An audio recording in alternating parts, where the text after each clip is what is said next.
Howdy folks, welcome to the brewery. 2 beers. Really got nothing, well, it has got something to do with today's chat, but not specifically, and certainly not till a bit later on. What I'm chatting about today is what's been happening for the last 9.5, nearly 10 months. The Twang files. It's been a little while since I've done the last Twang file video, where I've done the tasting of the last Twang files experiment, and people have been asking me, where's the wrap up? Where's the wrap up? Well, here it is, finally. I was just waiting on a couple of other brews to finish that weren't directly Twang files before I wanted to wrap this up. So anyway, here we are going. The big question everyone's asking: have I fixed the Twang? No, I've not fixed the Twang. I've not found a way of getting rid of the Twang. But we have investigated potential causes, potential fixes, and I've got some ideas and some thoughts and some ways for brewers, you guys know, moving forward, or things to look at to, as always, make your beers better and get the best out of your brewing. So anyway, as I said, sat down at the start of the year after going through 28. I saw earlier on I was just rewatching one of the Twang file beer mail videos. I stated I'd done 28 individual extravaganza brews prior to the start of this year. So that's 28 different kits across all different brands. That's Cooper's, Morgan's, Mangrove Jacks, Black Rock, tins, pouches, ginger beers, all that sort of stuff. And the common theme has always been that Twang. So some conversations led to the thought around trying to work out where it's coming from. And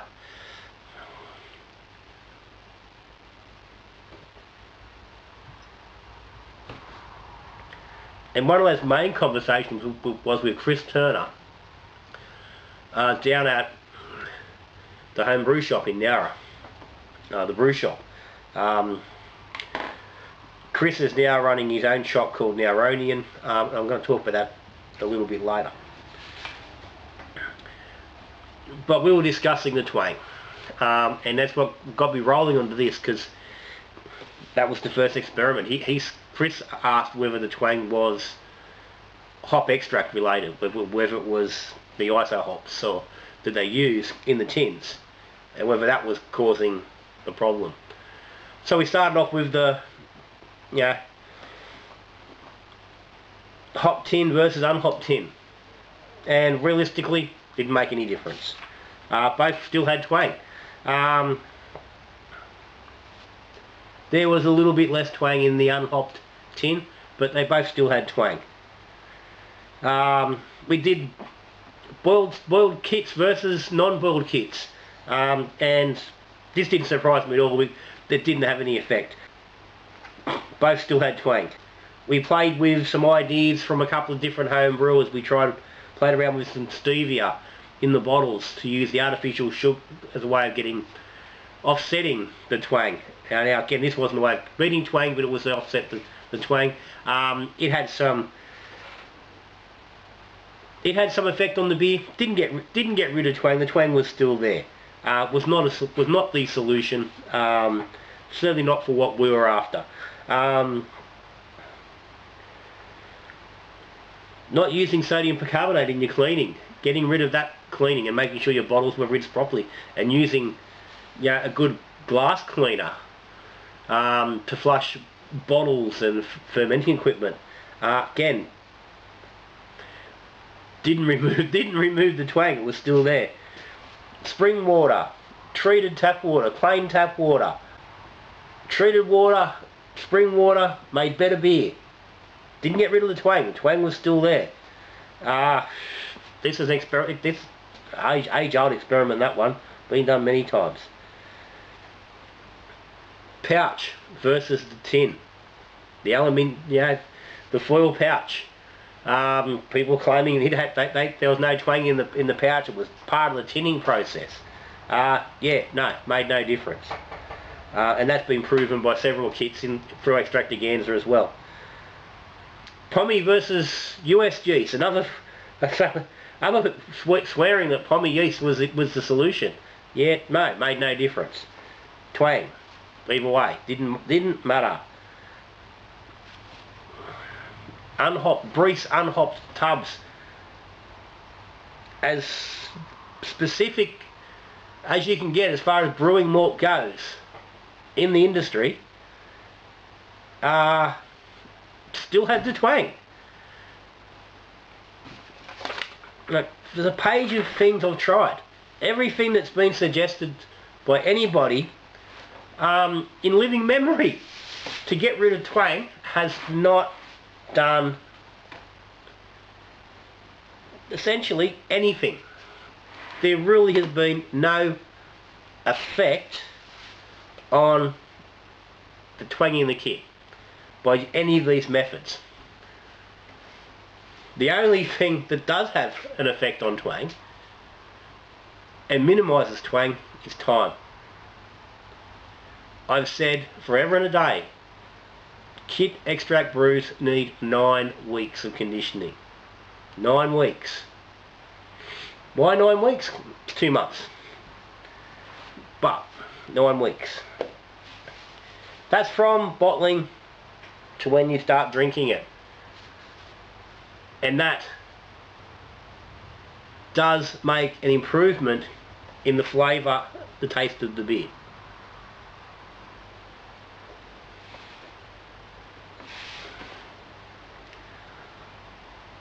I specifically let every brew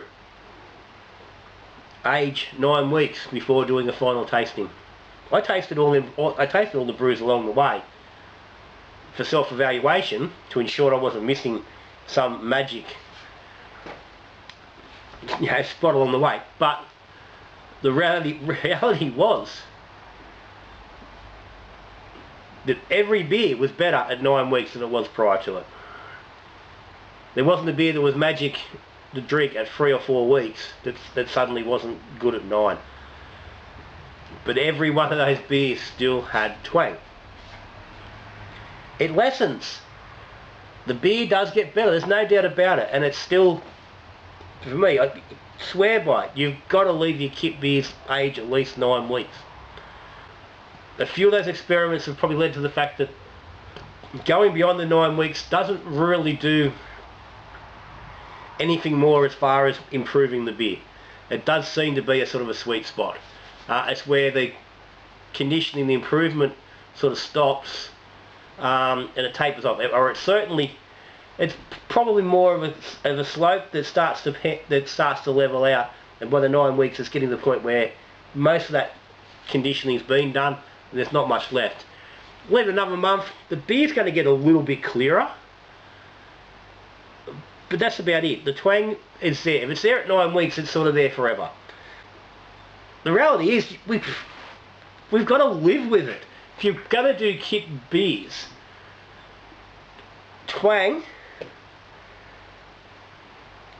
or kit flavour, the kitty note, the tang, the bite, whatever it is you want to call it, however you want to describe it, that underlying flavour that sits in all kit beers is always going to be there. So if you're drinking kit beers, you're always going to have it. It's about contending with how do you go about making the beer as good as you can to compensate for it a little bit. And that's all been all the things that I've done and experimented with and played with over the last bloody 7 years of Little John's. 8 years. And Now, that is getting your methods right, getting your ingredients right, using the right stuff, using the right tins. Start off, the very basis is using the right tins. It's still very evident to me that there are better tins, better brands of tins than others. I still stand by that Black Rock, overall, for me, produced the best extract tin. It has less twang than any of the other kits overall. And when I go back through all the experiments and all the brews that I've done, the Black Rock kits overall score higher. Just on a regular basis, they score better than other kits. There are beers, individual beer styles within each brand that are going to be better than others, and there's ones that are worse than others. Now, and that's for everybody. That's every brand. Doesn't matter. There's going to be some that aren't great, some that are, and that's going to be a little bit dependent on personal taste as well. So if you're going to stick with your kit tins, buy the best tin you can get your hand on. When you find one that works for you, stick with it, or a couple others. Yeah, minimal tins. But use good ingredients. I'm certainly coming right back around to the fact that extract brews, tin brews, work best with a good percentage of dextrose, of easily fermentable sugars. And I know for a long time I've always said no, get rid of the sugar, use the malt. It's always been, but I think that came from an age-old argument where people blame the sugar for the weird flavour. It never was the sugar. Never ever was it the sugar making that weird flavour. The twang's there whether you use all malt or not. So it's not the sugar. There are flavour changes that different sugars will make, but they don't make the twang. So I've come around to where I was originally 60-70% malt balanced dex, to the other way around, where I think you need to drive a much higher percentage of dex in your tins. And I'm sort of now getting to the point where it's around 70-30.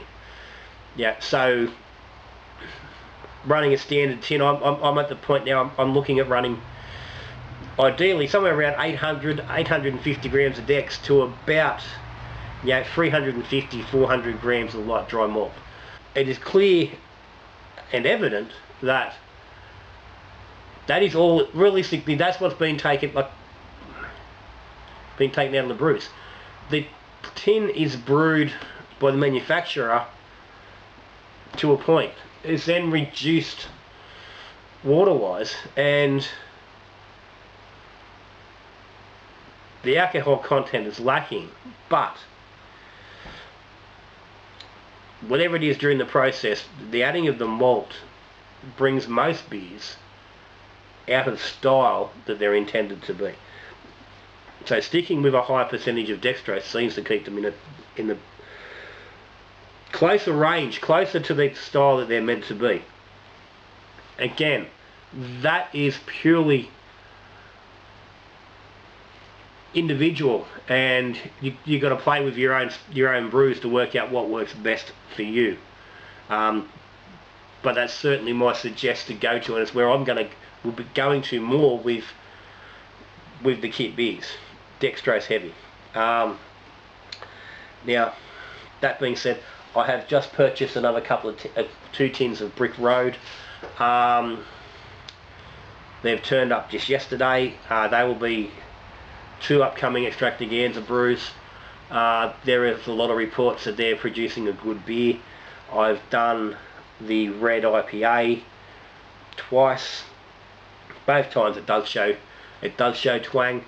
So I don't think there's some miracle.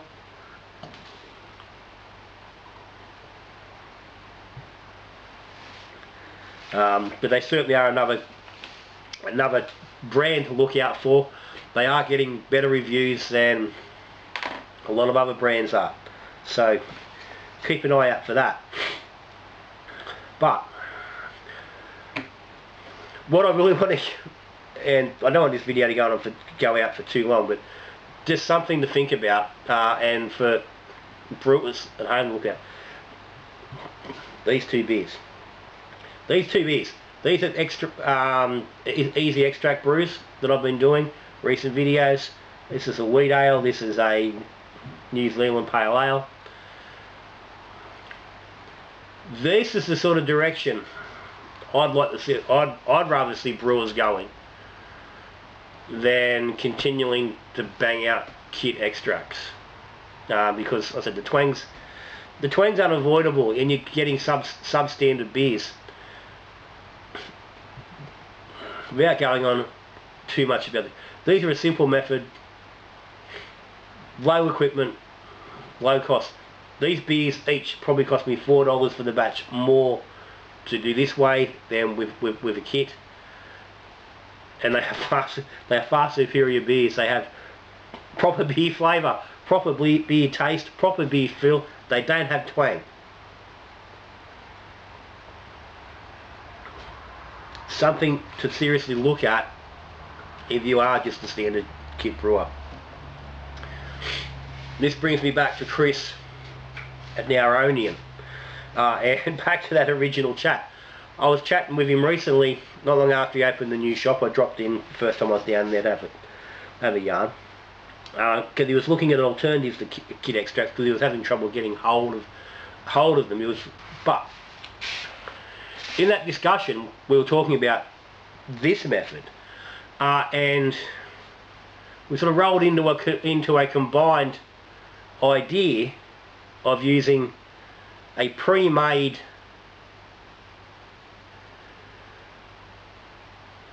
partial mash and dry extract. So having a pouch of actual wort from that steeping wort from the partial mash, and adding that to dry extract. So essentially just dumping the same as you would for a kit brew, but eradicating the tin, because I am 100% convinced that kit twang comes from the reduction process of the malt. The reduction of the wort into that heavy malt extract is where the problem is.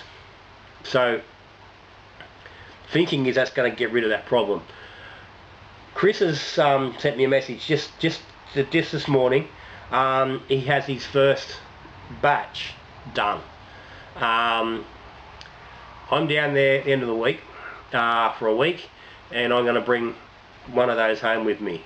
I think he's got Mexican lager at the moment, which is just got to be, because I've been doing so many bloody cervezas recently. But one more won't kill me coming in the summer. So I'm very hopeful that's a method that will work, and if it does, I think that could potentially be a really good thing for kit brewers, because it's going to have as I said, the absolute simplicity of an extract brew, hopefully without the twang. So keep your eye out for that. I'm fingers crossed that's going to be really, really good. As I said, check this out. Check out the Easy Extract brews. I'll put a link up to both of these brew days in case if you haven't seen them. Certainly something to think about if you are. I said if you're a kit brewer, you got a little bit more. You got a little bit more time available, but yeah, you don't need as much as a full brew. But check it out. They're a good beer.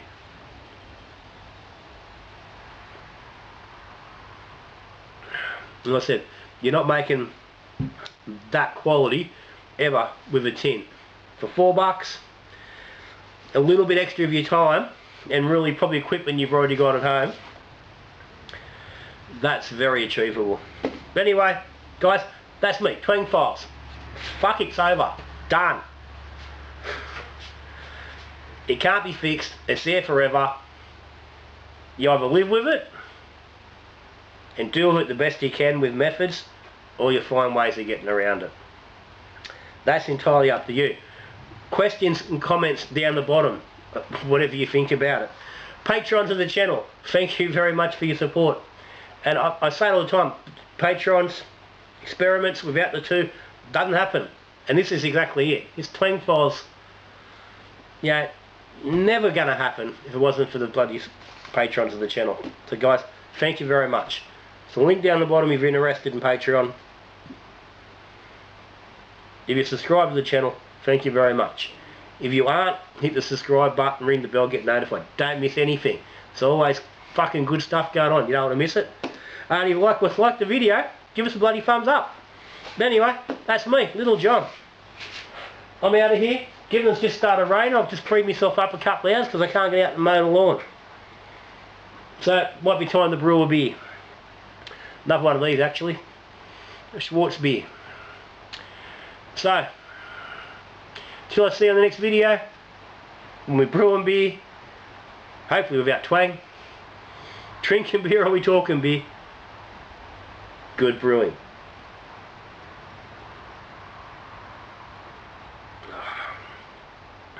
Cheerio.